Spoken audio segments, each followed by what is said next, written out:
YouTube? This is Jose over Spidey Spider Tumblers coming back at you with another unboxing video. So let me just drop this camera down a hair.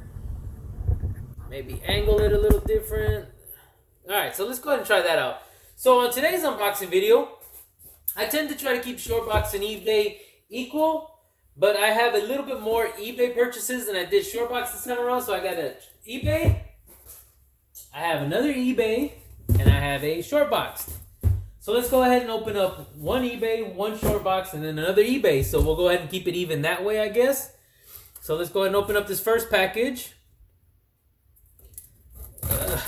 They taped the box up completely, so you guys bear with me while I open this up.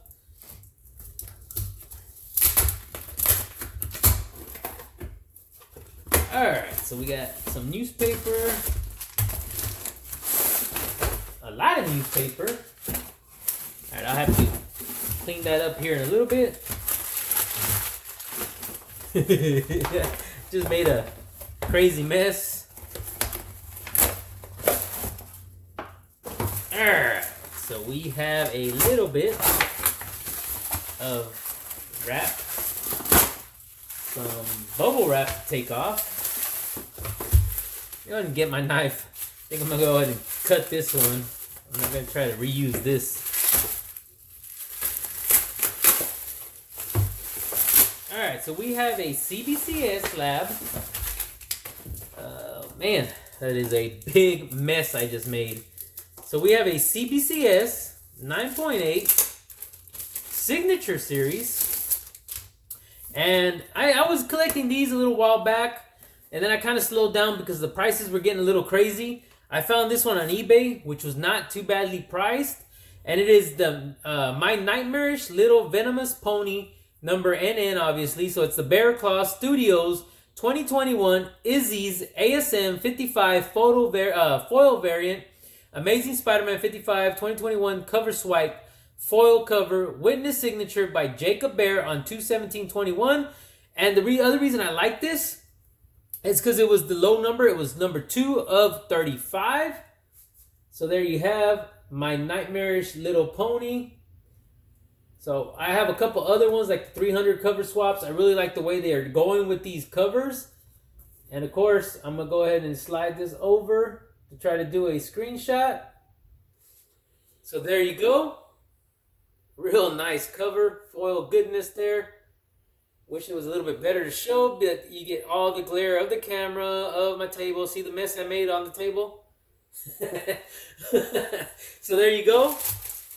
Yeah, it's a nice little book there that I was able to pick up. So I'm glad I'm able to get a couple more of those Nightmarish ponies. So let's go ahead and move on to the Shortbox purchase. I know I had a couple of decent purchases. There might be in those other boxes. I was trying to go to the bottom of the pile to go towards the older books. So let's see if I actually picked up one of the older purchases that I did. Alright, let's see what we got. Hold it.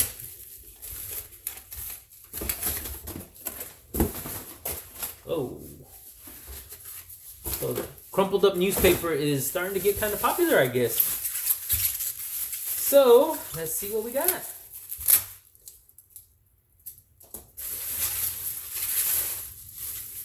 Okay, so it is one of my earlier purchases.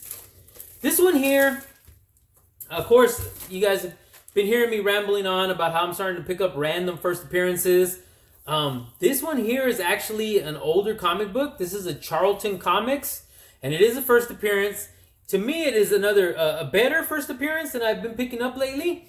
But it's in a CGC 6.0 from 1966. We have Captain Atom, number 83. And this is going to be the first appearance of the Blue Beetle Ted card. So there you go. Get the Blue Beetle down there. Captain Atom. 12-cent goodness. Charlton Comics. Now, keep in mind, this was a little more expensive than what I've been paying for on some of these first appearances. But to me, this was well worth every penny. There we go. Nice Charlton goodness.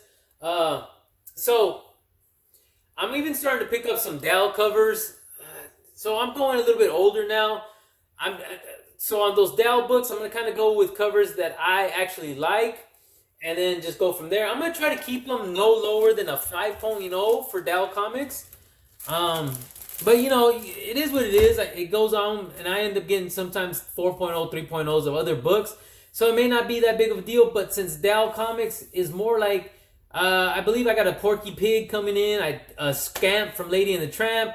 So those I kind of want to keep 5 and above maybe.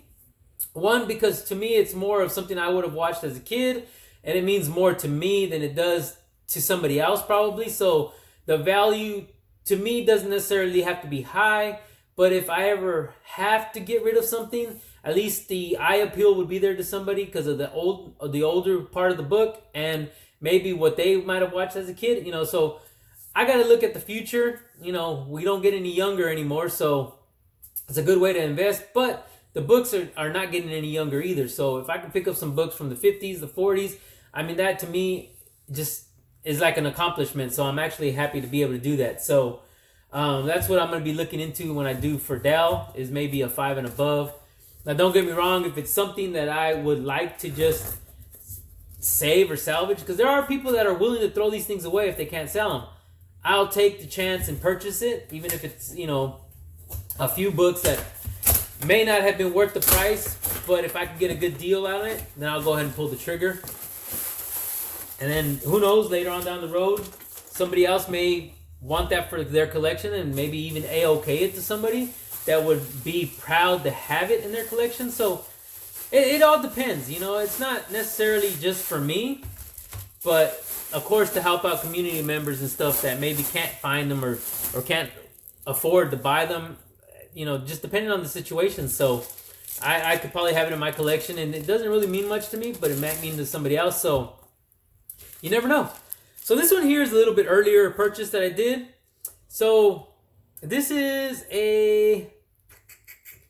I don't remember the significance to this book, but I know it was cheap. So that was one of the other reasons. But this is Harley Quinn #1. This is an Amano variant cover A. If there was any other thing to it, I'll put it down here.